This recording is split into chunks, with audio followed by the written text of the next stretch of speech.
अहो तुमची काय जबाबदारी आहे का नाही? काय तालुक्यावर एवढं मोठं संकट आलंय वादळाचं, तुमचा बराचसा स्टाफ नाही, आता पाटकळमध्ये तुमचे ग्रामसेवक नाही तिथे, तुमची काय जबाबदारी आहे का नाही बीडीओ साहेब?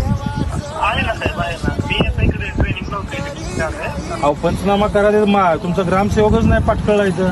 मग असल्या संकटा वेळेला तुम्ही ट्रेनिंगच करत बसा. मग ग्रामसेवकाला आजच्या सस्पेंड करा, आज लगेच आता सस्पेन्शन करून टाका. आज कामात हलगर्जीपणा केला मग त्याची ऑर्डर लगेच टाका मला इकडं.